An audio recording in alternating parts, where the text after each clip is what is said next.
Hello mga ka-baby loves, magandang gabi. So nandito ulit kami sa baba para magpangilaw. Yun oh. Medyo maaga-aga pa. Pero pwede na. Yan oh. Yan, kadawat yan. Yun.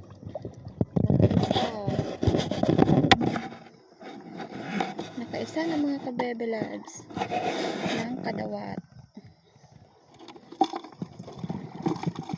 Meron pa dyan? Yun. Harvest naman kami ng kadawat. Kaagang ba?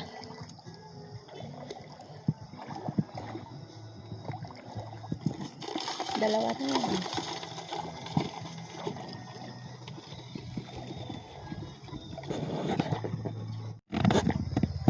Nakuha mo? Ha? Saan?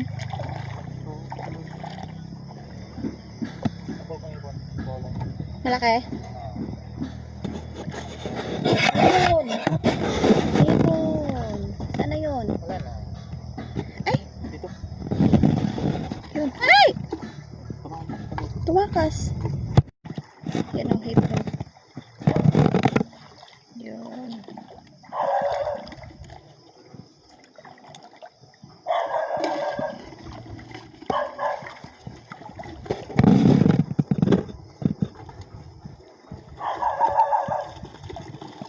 Hipon. Yan.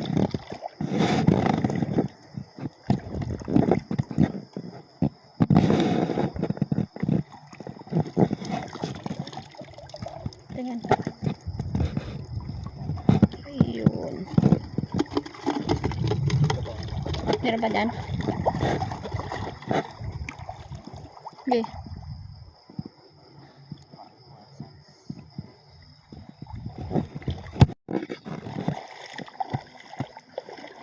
May dawat ka?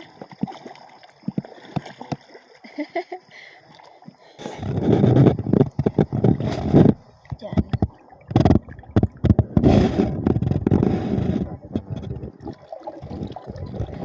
Minsan lang.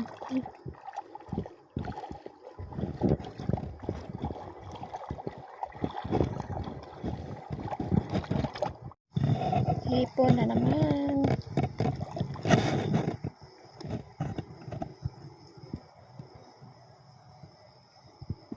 Diyan pa.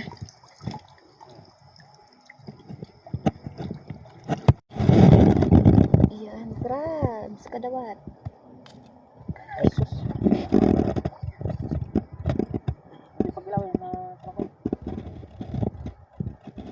Nakabuhi guys.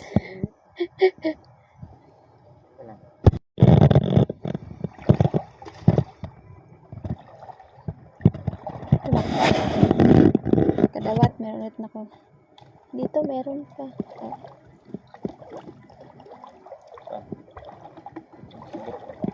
Yun na. Kala ko ito. Hindi pala.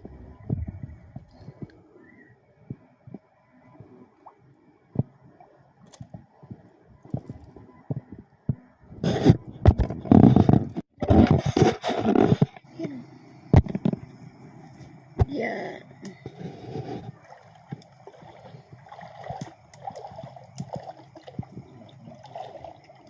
Meron na dyan? Meron? Yun.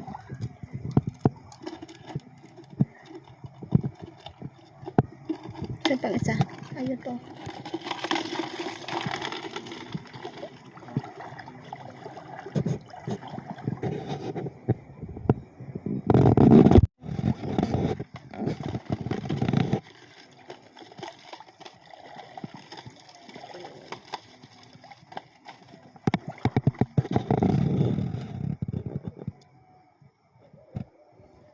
Baka ma.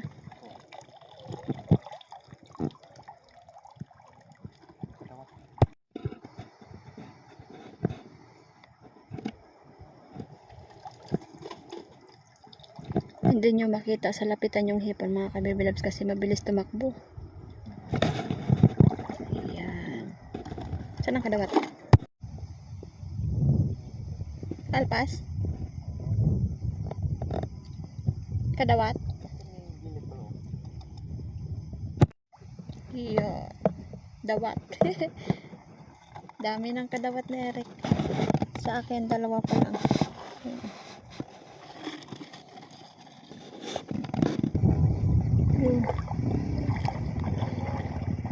Tarawisan.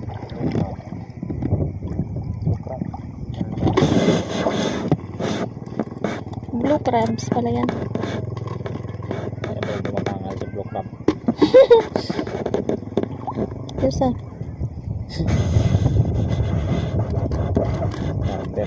Blue crab. Ito ka slope. Yan.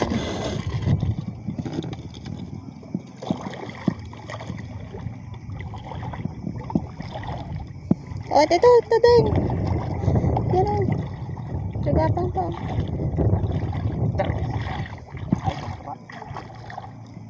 Paano mo sabi? Luno? Wag. Ano pala yun? Luno.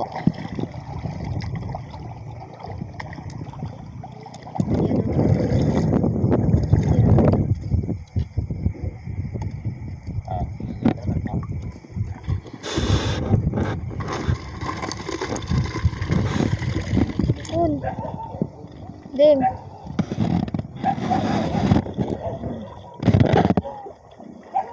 Yan. Yan, bumao na.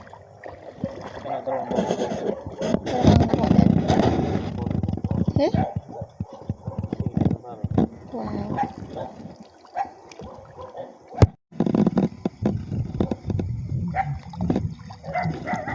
Mama.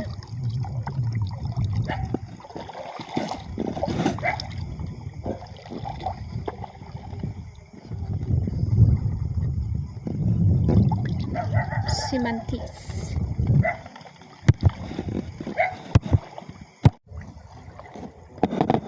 Pasilip na sa bato. Yun, lumabas na.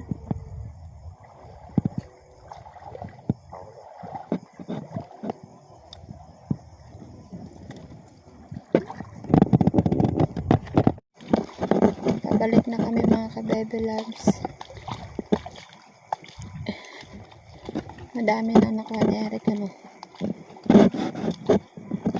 Saglit lang kami. Pang ulam na naman.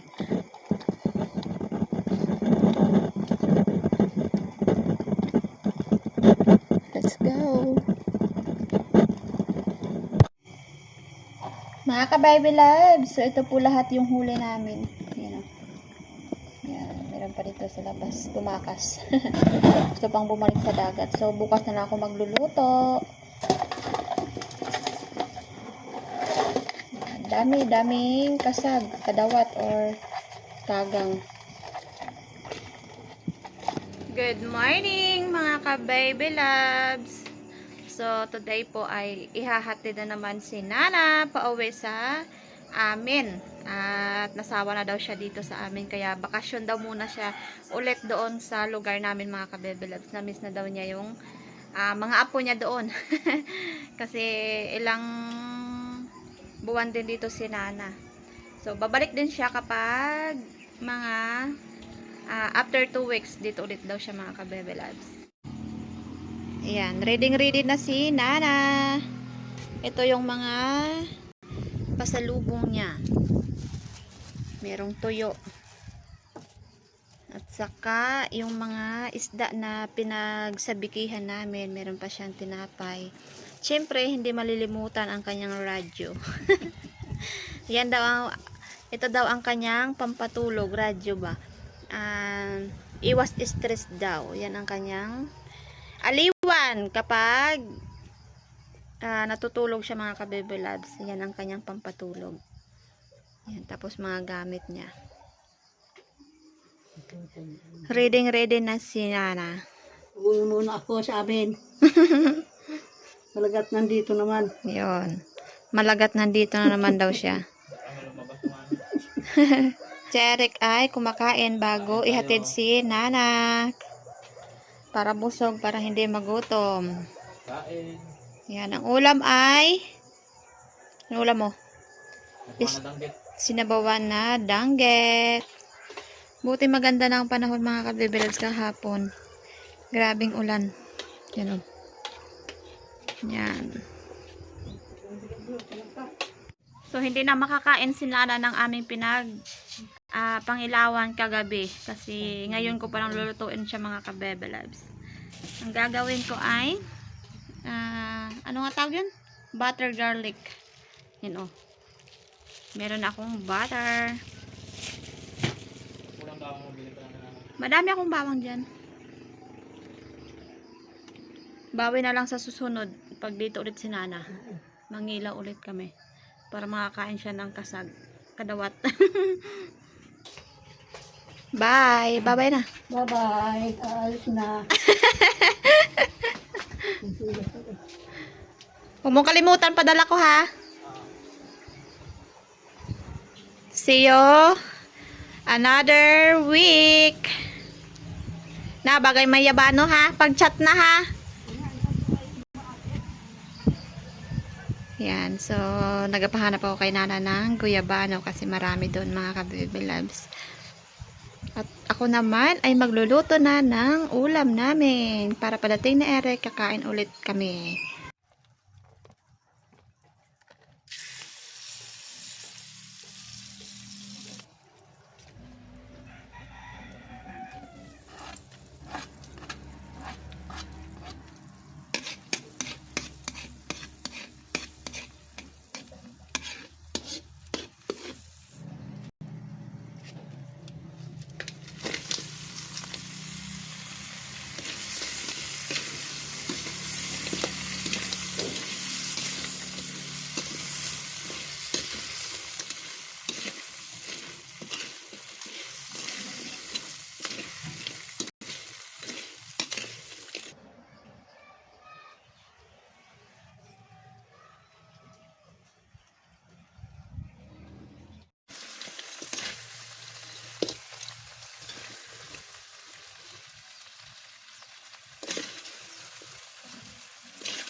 Asin.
Thank you sa pag-ingat, thank you sa favor, thank you sa pagkain, Diyos na. Ayan. Kain-kain naman. Kain-kain.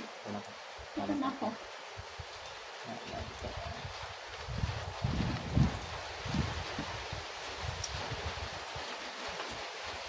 Ito ko sa mga.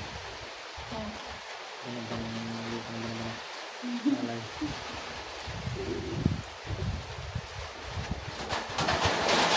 Wala.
Bye mga kababayan. Bye-bye.